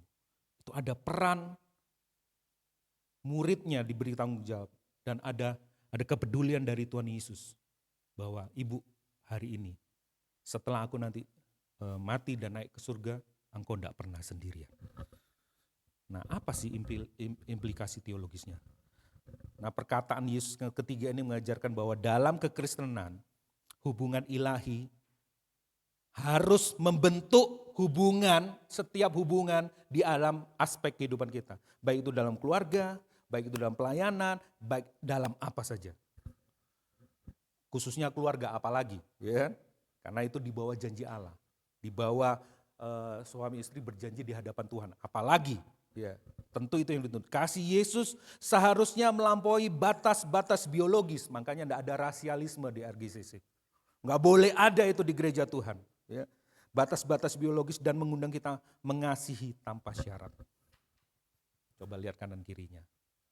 Mereka adalah orang-orang yang ditebus oleh Tuhan. Meskipun pada satu titik, pada satu waktu akan bencekno. Ya, itu saudaramu jauh melebihi dari hubungan biologis, hubungan darah saudara-saudaramu. Tuhan membawa hubungan ke level yang lebih ilahi, bukan cuma sekedar biologis. Itu ya. Mari kita renungkan refleksinya. Allah peduli dengan umat tebusannya. Di salib yang mengerikan, Tuhan Yesus tidak membiarkan ibunya sendirian di masa depan. Ia memberikan keluarga baru. Ya. Allah begitu peduli. Sorry. Kita renungkan ya. Allah begitu peduli dengan ibunya, bahwa ibu, engkau tak mungkin sendirian. Ada keluarga baru yang akan dibangun, yaitu gereja Tuhan yang akan hidup bersama-sama, yang akan saling mengasihi, saling mendukung, saling membantu satu dengan yang lain. Sejak hari itu, saudara tahu, nanti kalau saudara baca, datanya Maria ditulis setelah kebangkitan Tuhan Yesus ada di mana? Di loteng Yerusalem. Cuma satu-satunya cuma itu aja. Dia bersama-sama muridnya, bukan di atas muridnya atau di bawah muridnya. Maria bersama-sama muridnya. Kalau di atas kan sok-sokan gitu. Aku Maria, ibu Yesus loh. Ingat-ingat, Bunda Yesus. Bunda, panggil Bunda. Ya, enggak, atau di bawah. Aduh, aku tua. Aku janda lagi. Waktu Maria di bawah salib Yesus itu, Yusuf memang sudah ada kata beberapa sarjana perjanjian baru, enggak ada. Sudah meninggal jauh-jauh hari. Aduh, aku bisa apa sih? Ini mereka anak-anak muda semua. Aku paling ini, aduh janda lagi, aku wanita lagi, sendirian lagi, gemeteran lagi. Enggak. Atau bukan sebaliknya. Wah, Bunda Allah ini, enggak. Yang dicatat di dalam Kisah Para Rasul apa? Maria bersama-sama murid Yesus berdoa menantikan Roh Kudus dicurahkan. Dia sama-sama murid. Ini luar biasa loh saudara. Bagaimana dengan kita? Apa motivasi kita menghormati dan memperhatikan orang tua kita? Ini yang tadi ya. Bagaimana? Bagaimana kita memperhatikan orang-orang yang ada di sekeliling kita? Sulit memang. Ya. Orang-orang yang dipercayakan dalam gereja Tuhan. Bagaimana kita bisa memperhatikan yang di luar keluarga kita? Kalau di dalam keluarga kita sulit juga. Bagaimana dengan orang tua? Bagaimana dengan mertuamu? Ya. Itu termasuk di dalamnya. Salib membawa semua hubungan, sekali lagi, ke tingkat yang lebih tinggi, yaitu tingkat ilahi. Bagaimana kita menghormati mertua kita enggak? Meskipun berjibun kesalahannya. Yesus melakukan itu. Dia membawa hubungan ke tingkat yang lebih tinggi. Ya. Oke, saya mau menyampaikan ini. Allah peduli dengan kita dengan memberikan kita keluarga Allah. Dalam hal ini RGCC ada di tempat ini. Untuk kita, sehingga kita tidak kesepian. Allah tidak pernah membiarkan kita kesepian. Allah kasih. Saudara pikir saudara ada di tempat ini kebetulan? Saudara terhubung lagi dengan RGCC itu kebetulan? RGCC kebetulan? Tidak ada yang kebetulan. Allah lah yang membimbing, menetapkan, menyertai saudara hingga ada di dalam keluarga rohaninya di tempat ini. Ini bukan kebetulan. Namun seringkali kita tidak percaya. Kenapa? Merasa, kayaknya bukan tempatku ini. Mulai gak asik lagi RGCC ini. Mulai gak, aduh gimana sih? Gak hype, kurang ini, kurang itu. Percayalah bahwa Allah yang sejak dari mulanya tidak akan pernah membiarkan kita sendiri. Allah yang menyediakan keluarga rohani bagi kita. Menetapkan itu dalam cerita keselamatan kita. Ada di sini bukan kebetulan saudara. Ini refleksinya. Seringkali kita, kenapa sih kita merasa tidak cocok dalam sebuah keluarga Allah yang Tuhan sudah tempatkan? Pertama ini. Ya ini ya, rasa tidak selevel. Merasa lebih tinggi kayak Maria tadi, Bunda Yesus loh. Maria bisa ngomong gitu kan. Kita lebih suka menunggu orang lain membangun jembatan ke dalam hidup kita. Karena kita merasa, wah seharusnya kalau orang itu perlu datang dong sama aku. Ya. Aku lebih musikal mungkin, suaranya lebih bagus, aku lebih pintar berkhotbah, aku lebih pintar dalam bidang kepemimpinan, manajemen. Seharusnya datang dong kalau gereja itu butuh, datang sama aku. Kita lebih suka menunggu orang membangun jembatan ke dalam hidup kita ketimbang berinisiatif seperti Tuhan kita membangun jembatan sebagai sarana anugerah bagi orang-orang di sekeliling kita. Betul enggak? Ini membuat kita kesepian loh saudara. Cek no ayo wis biarno, enggak butuh, enggak ngomong. Mana tahu, aku kan bukan Tuhan. Aku enggak serba tahu. Datang dong seharusnya. Butuh apa gitu bilang. Merasa tidak selevel. Atau yang kedua, merasa lebih rendah. Nah, ini yang bass nada rendah, ya. Beng, beng, beng, beng, beng. Kita lebih suka menggagalkan semua usaha orang membangun jembatan ke dalam hidup kita. Ngapain dia? Aku kan introvert, ngapain dia di sini? Tuh, enggak aman aku. Ya. Ini dosa membuat kita itu merasa lebih rendah, kalau enggak merasa lebih tinggi. Itu dosa. ke dalam hidup kita ketimbang mempercayai bahwa Tuhan yang telah menyelamatkan kita, Tuhan yang telah menetapkan, Tuhan yang telah membawa kita ke dalam komunitas rohani ini. Tuhan bisa memakai orang-orang di sekeliling kita untuk membangun jembatan sebagai sarana anugerahnya. Tapi kita tolak. Ya benar. Akhirnya kita jatuhnya kesepian. Padahal di kayu salib Tuhan peduli dengan ibunya, dengan keluarga rohaninya yang akan dia bangun. Kamu tidak akan sendirian. Ada keluargamu yang lain. Bagaimana dengan kita?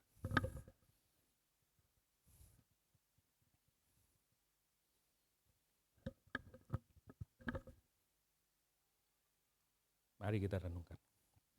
Si paling mager ya. Kasih yang transformatif, kasih Yesus di kayu salib ini harus mengubah hati kita, bukan cuma sekedar pengetahuan. Tuhan Yesus mengajarkan bahwa kasih sejati melibatkan pengorbanan, kepedulian dan tanggung jawab terhadap orang lain. Yohanes kan diberi tanggung jawab. Harus kamu bertanggung jawab sama ibu yang Maria ini adalah ibumu sekarang. Ya. Itu harus dimulai dari kasih yang mentransformasi hati kita. Sebab jika itu tidak terjadi, hati kita tidak ditransformasi. Maka yang kita lakukan itu hanya kebajikan moralistik belaka.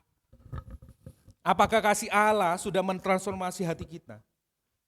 Jika tidak, kemungkinannya ada dua. Kita menjadi si paling mager atau si paling tanggung jawab. Yang pertama, si paling mager. Kita tidak bergerak. Apa enggak bergerak di komunitas? Kenapa? Ya, lihat-lihat keuntungannya dulu. Jika keuntungan manfaatnya yang kita dapat tidak worth it. Ya bahasa anak sekarang ya. Dengan pengorbanan yang kita berikan, ya ngapain? Tidak worth it, ya enggak usah lah.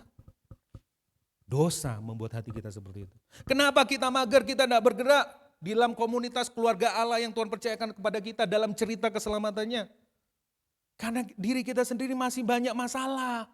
Aku dewe ake masalah, mau mikirin masalahnya orang lain. Betul ya? Itu ada di dalam diri saya, di dalam diri saudara. Bukan cuma saudara tok, karena saya yang khotbah, saudara berarti. Enggak, itu ada di dalam diri saya juga. Kita tidak bergerak kenapa? Kita mager kenapa? Karena tidak ada orang yang layak mendapatkan kebaikanku.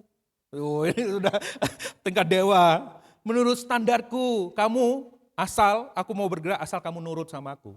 Sesuai standarku, sesuai nilaiku. Oke? Kalau oke, aku baru bergerak. Kita tidak bergerak kenapa? Kita mager. Karena kita butuh lebih banyak ruang privasi untuk membangun ketenangan kita, kedamaian kita, kenyamanan kita. Saya kasih tahu, Yesus menebus golongan introvert. Yesus juga menebus golongan ekstrovert.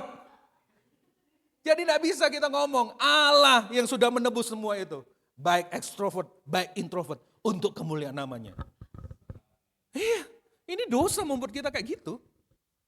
Kita tidak bergerak, kenapa? Karena ada orang-orang yang dipanggil memang ada bagiannya. Kalau aku bagiannya ya di dunia marketplace. Nanti aku kirim uang lah buat gereja. Mau bangun apa? Mau bangun apa? Nah, ini.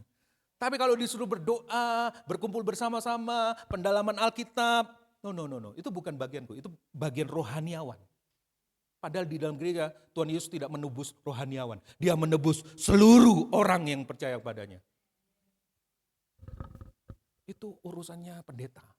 Belajar Alkitab, teologi, pendeta. Yang berikutnya adalah si paling tanggung jawab. Si paling selfless. Waduh, selfless itu berkorban. Aku ndak ego nih. Aku mementingkan orang lain. Kita kudus selfless supaya apa? Supaya mendapat pahala. Nanti ini ada promosi. Ya hari ini aku selfless, berkorban. Ya. Supaya dapat pahala nanti. Allah tahu kan, Allah menilai. Api arek ya. Tidak egois. Egosentris, tak berkat, tak kirimin berkat. Kita kudu selfish kenapa?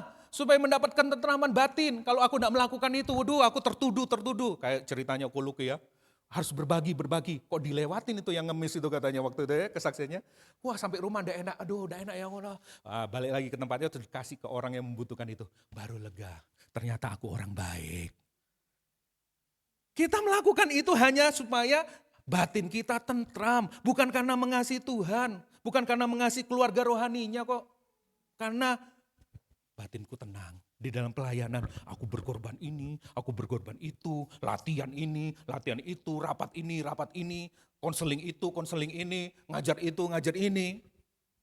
Oh, tenang, aku sudah kerja buat Tuhan.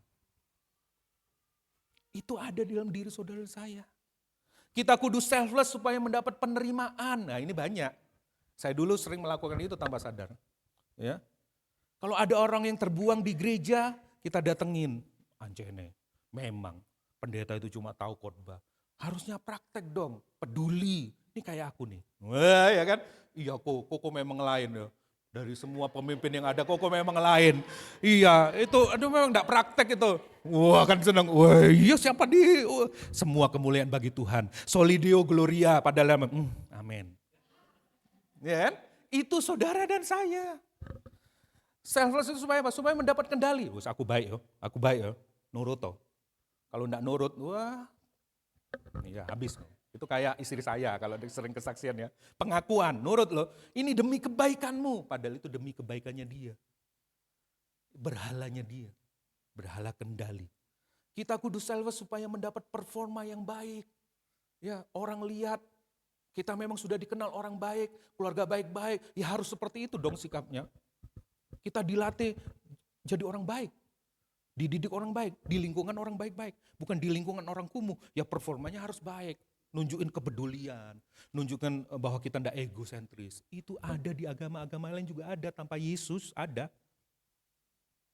Nih, saya tutup. Di balik semua tindakan selfless, kita ternyata ada hidden selfish. Tahu selfish? Ikan yang berenang sendirian. Iya, selfish. Ya, hidden selfish. Di balik bukan hidden gem ya. Di balik semua tindakan selfless kita, ternyata ada hidden selfish. Yang ingin membangun penerimaan, yang ingin membangun performa, yang ingin membangun apa saja di dalam diri kita. Yohanes 13. Itu dikaitkan, dikoneksikan dengan kejadian Yesus diambil jubahnya, ingin diundi. Waktu Yesus, Yohanes 13 itu apa? Dia buka jubahnya untuk membasuh kaki murid-muridnya. Itu lambang, tak buka semuanya. Aku tidak mempertahankan keilahianku sebagai hal yang harus aku pertahankan. Tapi justru aku merelakan. Aku melayani, taat sampai mati. Karena siapa? Saudara dan saya. Bukan karena nanti kalau aku berkorban ya, ingat loh ya, kamu harus taat sama aku ya. Kalau enggak taat, awas, aku sudah taat loh. Aku sudah habis-habisan loh. Itu yang terjadi. Mari kita renungkan. Mari kita renungkan. Melalui Injil. Hidup dalam sebuah komunitas atau keluarga rohani bukanlah sebuah keterpaksaan, tapi sebuah kerelaan. Karena Kristus dengan kerelaannya memberikan hidupnya untuk memulihkan hubungan kita dengan Bapa di surga. Hidup dalam sebuah komunitas atau keluarga rohani bukan untuk mencari penerimaan atau pengakuan diri, tetapi sebuah kehormatan mendapatkan anugerah diterima ke dalam atau menjadi keluarga Allah. Untuk mengabdi, bukan untuk diri sendiri, untuk mengabdi. Bukan cuma untuk mengabdi saja, untuk dikuduskan bagi kemuliaannya. Hidup dalam sebuah komunitas atau keluarga rohani bukan menuntut untuk dilayani, tetapi menuntun untuk melayani. Memuridkan, dimuridkan, dan memuridkan orang lain. Ini kan amanat agung. Karena Kristus terlebih dahulu melayani kita, bahkan melayani sampai mati. Mari kita rehat sejenak. Rehat, rest di bawah kaki salib Yesus adalah waktu terbaik untuk mengerti arti kepedulian dan bertanggung jawab dalam sebuah relasi. Kalau saudara tidak mampu dalam sebuah relasi yang carut marut, yang ruwet di dalam keluarga saudara, datang ke salib Yesus dan lihat. Jangan lari, datang. Saudara akan lihat bagaimana dia memberi seluruh hidupnya buat saudara dan saya. Aku tidak bisa peduli Tuhan. Aku kok kayaknya egosentris, selfish aja Tuhan. datang ke salib Yesus. Saudara tahu artinya kepedulian dan bertanggung jawab. Ya. Saudara ada di area mana? Iman itu kan percaya di dalam apa yang Yesus lakukan. Tidak beriman itu bukan berarti saudara pindah server langsung, tidak. Saudara tidak meletakkan hidup saudara di dalam apa yang Tuhan Yesus lakukan. Saudara mencari itu untuk kepuasan diri saudara, untuk penerimaan, untuk pengakuan, itu tidak beriman. Yang diharapkan kan itu ada yang di bagian berbuah manis. Berbuah itu juga tidak boleh sembarangan, ada manis, ada yang asam kan. Ya. Kalau saudara beriman di dalam Yesus Kristus, di dalam Injil yang sejati dan bertanggung jawab, saudara berbuah. Meskipun tidak langsung berbuah, tetapi mengarah ke sana ada berbuah manis. Berbuah lebat dan tetap katanya Om Frankie. Tapi kalau saudara beriman, saudara tahu secara kognitif, ya tahu semua Injil, ilmu Injil tahu semua. Tapi saudara mager, itu saudara berarti belum berubah. Kan mager kan, tidak bergerak.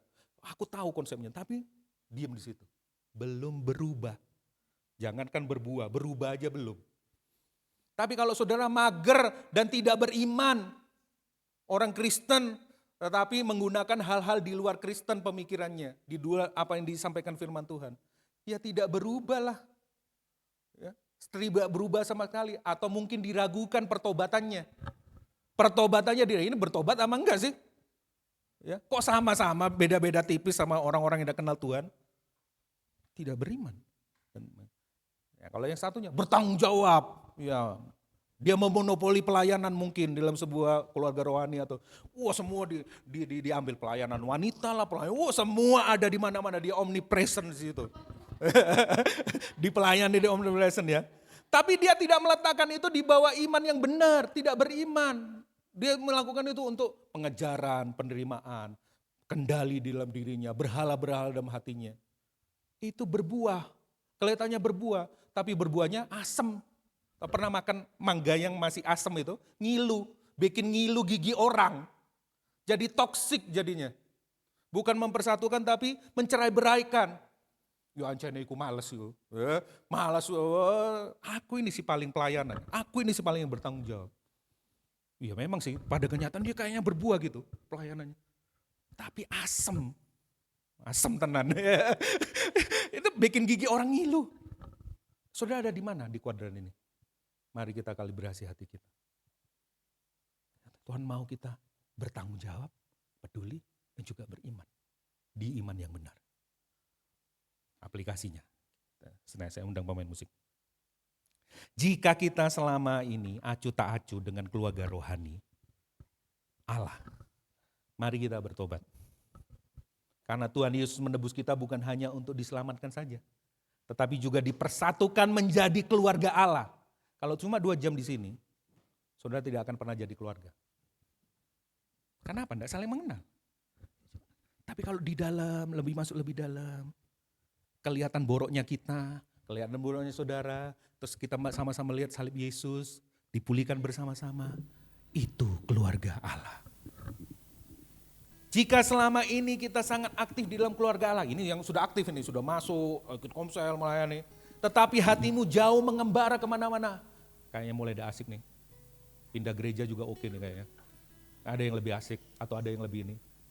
Mari kita bertobat, percayalah. Tuhan tidak mungkin salah menempatkan kita dibentuk sesuai kehendaknya bagi kemuliaannya. Di tempat di mana saudara Tuhan tempatkan. Gak pernah salah. Kecuali kalau saudara diajarin sesuatu yang tidak alkitabiah, yang sesat, ya, pemimpinnya itu selalu mengintimidasi, selalu melakukan sihir intimidasi, persekusi yang paling buruk dari itu ya, sama manipulasi. Ya sudah angkat kakilah, cari gereja yang sehat. Selama gereja itu sehat dan prosesnya itu natural, berdoa sama Tuhan, datang ke salib Yesus, Tuhan sini, ya di sini, kamu gak bakalan kesepian, tapi kamu juga sekaligus bertanggung jawab. Jika kita ini selama ini bermain aman, nanggung ya di tengah-tengah antara mager dan si paling bertanggung jawab nanti banyak tugas. Kalau mager, nanti dibilang gak rohani, ya tengah-tengah aja, tengah-tengah. Gak ada tengah-tengah Bapak Ibu Saudara. Kalau tengah-tengah itu musuhnya 2, setan sama Tuhan. apes gitu. Berat, ya. Jika kita yang selama ini bermain aman di dalam keluarga Allah karena trauma, takut, tidak sesuai dengan harapan, mari kita melihat bagaimana Kristus mengambil semua resiko itu untuk memulihkan hubungan antara kita dengan Bapa dan sesama. Lihat apa yang Yesus bikin. Saya tutup dengan sebuah ancaman. Enggak ya. Manfaat terbesar dari keselamatan. Kita mendapatkan hubungan yang besar dengan Tuhan. Hubungan yang benar dengan Tuhan melalui iman kepada Kristus. Dan sekarang kita memiliki hubungan yang kekal dengan saudara-saudara kita yang kadang-kadang bencekno ini. Ya, manfaat terbesar kan? Kita akan selamanya loh di surga. Kita akan bersama-sama kumpul di surga. Wow. Ketika kita menolak untuk melepaskan kesepian, kecuekan kita, dan mengejar hubungan aktif, inisiatif mengejar hubungan dengan orang percaya lainnya, kita sedang mengabaikan alasan utama mengapa Tuhan Yesus mati di kayu salib. Dan itu justru membunuh kita. Kita mengabaikan, kita meremehkan itu. Terus karep-karep lah, yang penting aku sama Tuhan. Tuhan yang mana? Tuhan yang saudara sembah mati di kayu salib demi sebuah relasi. Tuhan yang mana saudara maksud? Yang penting aku sama Tuhan, hatiku sama Tuhan. Tidak perlulah pelayanan, tidak perlulah ikut ini itu, tidak perlu. Ataupun orang-orang itu juga melakukan banyak kesalahan. Justru itu Tuhan mau saudara di situ. Mengabdi, dikuduskan bersama-sama demi kemuliaannya. Karena dia terlebih dahulu melakukannya bagi saudara saya. Jika saudara menolak itu, saudara mengabaikan semua pengorbanan Kristus Yesus yang dalam waktu berapa minggu ke depan kita akan rayakan.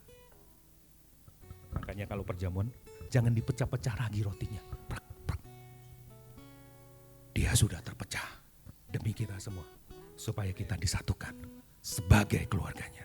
Tuhan Yesus memberkati. Mari kita bangkit berdiri. Yuk musik. Nanti kita saling mendoakan ya.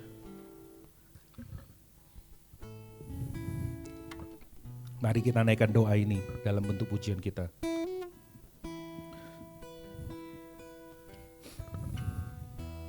Satukan kami, satu dalam kuasa-Mu, sebab kami bersaudara. Oh, biar kami satu. Seperti Kau dan Bapa satu, dunia lihat Kau dalam kami. Jadikan kami sehati sepikir. Biar kehendak-Mu jadi untuk menyatakan rahmat-Mu, jadikan kami satu. Mari kita responi firman Tuhan. Naikkan doa ini kepada Tuhan. Kita tidak mampu. Satukan kami, satu dalam kuasa-Mu, sebab kami bersaudara. Biar kami satu Tuhan, biar kami satu seperti Kau dan Bapa, seperti Kau dan Bapa satu. Dunia lihat Kau dalam kami. Jadikan kami sehati sepikir. Biar kehendak-Mu jadi untuk menyatakan rahmat-Mu, jadikan kami satu. Jadikan kami sehati sepikir. Kehendak-Mu, biar kehendak-Mu jadi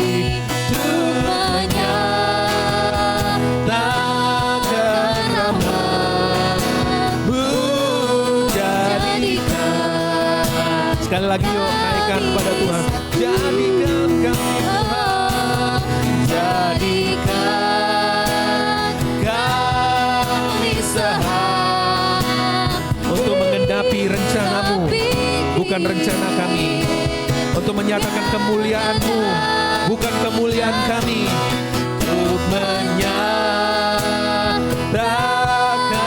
rahmat-Mu, jadikan kami satu,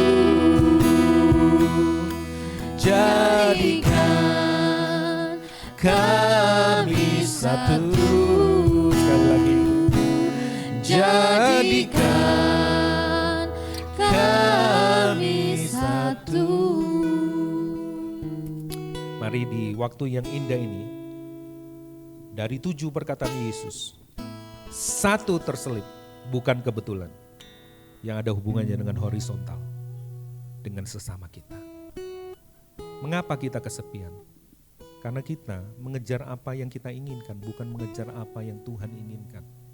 Kita menjadi lebih tinggi, menjadi lebih rendah dari yang lain. Kita menjadi lebih mager atau lebih berinisiatif, bertanggung jawab. Tapi untuk mencari kemuliaan diri kita sendiri, kita kesepian. Tapi lagu ini, doa ini katakan, kita bersatu, kita peduli, kita tidak kesepian. Tujuannya cuma satu, untuk kemuliaan namaku, untuk kemuliaan nama Tuhan. Kita di tempat ini untuk mengabdi kepada Raja kita yang telah menebus kita. Sekaligus dikuduskan, besi menajamkan besi, manusia menajamkan sesamanya. Kita tidak mungkin hidup kudus dengan sendirian, karena tak pernah dirancang orang kudus hidup sendirian. Dia berkomunitas. Justru disitulah dia melihat anugerah kasih karunia Tuhan melalui orang lain. Hari ini, mari kita sama-sama saling mendoakan. Untuk lebih spesifik, mungkin ada orang-orang yang bencekno dalam beberapa waktu. Datangi, saling mendoakan, saling melepaskan kasih karunia. Jadilah engkau sarana anugerah, membangun jembatan, membangun hubungan, ahli di dalam membangun relasi, bukan justru membunuh relasi. Jadilah seperti Yesus, ahli membangun relasi sampai mati, bukan membunuhnya justru. Mari saya undang jemaat Tuhan, mungkin ada jiwa-jiwa baru yang baru pertama kali hadir di tempat ini. Kita lihat, kita doakan. Kalau ada silakan para pemimpin, para teman-teman, bukan cuma sekedar pemimpin semuanya. Mau yang main musik boleh datang ke tempat ini. Cari yang mungkin lama gak didoakan, gak tahu kabarnya.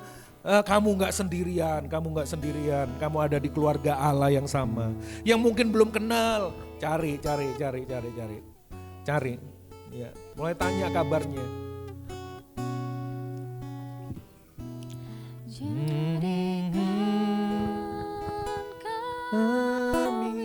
Saling mendoakan itu indah, saudara. Bisa pikir, biar kehendakmu jadi untuk menyatakan rahmat-Mu, jadikan kami satu, jadikan kami sehati sepikir,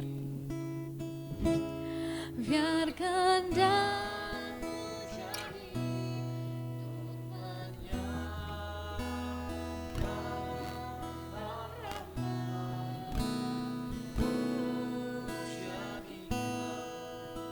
untuk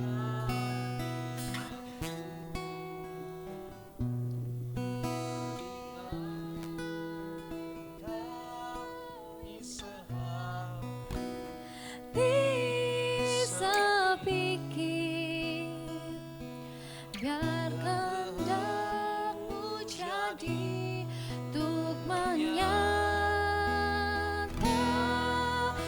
rahmat-Mu, jadikan kami satu.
Luar biasa saudara. Biar kehendakmu jadi untuk menyatakan rahmat-Mu, jadikan kami satu, jadikan kami sehati sepikir. Biar kehendak-Mu jadi untuk menyatakan rahmat-Mu, jadikan kami satu. Mari Bapak Ibu Saudara yang sudah mendengar firman Tuhan, mari kita berdoa, minta anugerah Tuhan untuk kita menjadi pelaku, bukan menjadi pendengar. Sebab kita tidak mampu, kita tidak bisa, kita butuh pertolongan Tuhan untuk melakukan firman-Nya. Kalau ada orang-orang yang tidak ada di tempat ini, namun saudara mengingatnya, di dalam pikiran, dalam visualisasi pikiran saudara, doakan. Kau berdoa Tuhan. Setelah itu jangan doakan saja, datangi, hubungi. Oh sudah lama bertemu dengan Engkau. Nah, hari ini aku mau membangun jembatan, membangun relasi. Itu luar biasa saudara. Yes. Makasih Tuhan. Mari jemaat Tuhan, angkat tanganmu dan terimalah berkat dari Tuhan. Tuhan mengarahkan wajahnya kepadamu, menyinari engkau dengan sinar wajahnya. Memberikan kepadamu, ini dia, kasih karunia dan damai sejahtera. Kasih-Mu engkau tidak perlu cari di tempat yang lain. Damai sejahtera tidak perlu engkau cari di tempat lain. Hanya di dalam Yesus Kristus. Engkau akan diberkati dalam semua aspek kehidupanmu. Seperti rencana Tuhan. Menurut keunikanmu masing-masing. Menurut panggilanmu masing-masing. Menurut kemampuan talentamu masing-masing. Untuk satu tujuannya. Bukan untuk dirimu sendiri. Tetapi untuk gereja Tuhan. Untuk orang-orang yang belum mengenal Tuhan. Untuk orang-orang yang ada di sekelilingmu yang dipercayakan sama Tuhan melalui kehidupanmu. Diberkati engkau di kampus, di sekolah, diberkati engkau di keluargamu, di masyarakat, di mana saja Tuhan tempatkan engkau. Engkau menjadi jembatan, bukan membangun tembok, membangun jembatan. Engkau yang berinisiatif, sama seperti Allahmu berinisiatif mencari engkau dan saya. Sama seperti itu pula engkau mencari mereka, terhubung kembali dengan mereka. Karena Allahmu sudah terhubung dengan engkau. Tanda-tanda ini menyertai engkau. Engkau akan mengusir setan demi nama Tuhan. Engkau akan bernubuat demi namaku. Engkau akan melakukan mujizat demi namaku. Supaya Injil diberitakan. Injilmu diberitakan, diteguhkan oleh tanda-tanda mujizat itu. Nama Tuhan dipermuliakan. Gereja Tuhan dimuliakan.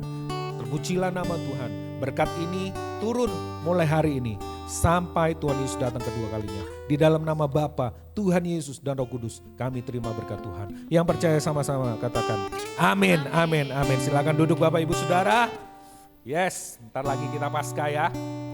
Saya harap renungan-renungan menjelang Paskah beberapa minggu ini bisa dipelajari lagi, bisa direnungkan kembali. Oke, ada beberapa pengumuman. Kita akan ada staycation. Nah, semakin sempit tanggalnya, tanggal 11-12 Mei. Ya, untuk pembayaran bulan Maret, Mei 150.000. Ya sudah naik harganya. Ya, ini demi kepentingan ransom yang ada nantinya. Mau perang, ya. Oke, staycation ini tujuannya untuk merekatkan kita kembali. Saya percaya Tuhan Tuhan bukan random ya. Membawa kita ke tempat ini RGCC dan sebagainya. Tuhan ada rencana. Nah, di waktu-waktu ini kita bisa pakai untuk saling mengenal. Karena acaranya enggak seperti retreat, bukan retreat ya. Acaranya cuma makan. Ya, rohani sekali ya. Tidak ada doanya. Ya adalah doanya, harus mendoakan, saling sharing ada. Tapi bukan retreat. Jadi kita bermain, ketawa, ngobrol, ya, jagongan, ya melean. Biasanya ada tidur itu beberapa. Ya, oke, lanjut. Kelas Exol sudah dilakukan dan sekarang masukin pelajaran yang kedua. Sudah ada lagi? Baptis, ya benar, baptis. Saya lupa kasih tahu RCM ya. Baptis akan dilakukan pada Jumat Agung. Setelah ibadah Jumat Agung kita akan membaptis. Bagi teman-teman saudara yang ingin dibaptis, bukan ingin dibaptis, yang terpanggil, aku mau jadi murid Yesus, ini waktunya aku dimuridkan, ini waktunya aku nanti memuridkan orang lain lagi. Jadi bukan ingin loh ya, aku mau. Ya, saudara bisa mendaftarkan ke saya atau gembala Komsel masing-masing. Ya, foto 2x4, 2 ya, dan nanti ngisi form. Waktu itu nanti ngisi form, ya, ngisi form baptisan. Itu saja. Ada yang lain lagi? Kalau enggak ada, terima kasih. Tuhan Yesus memberkati. Selamat hari Minggu. Bersukacitalah bersama keluarga Bapak Ibu Saudara. Yeay. Tuhan Yesus memberkati. God bless you.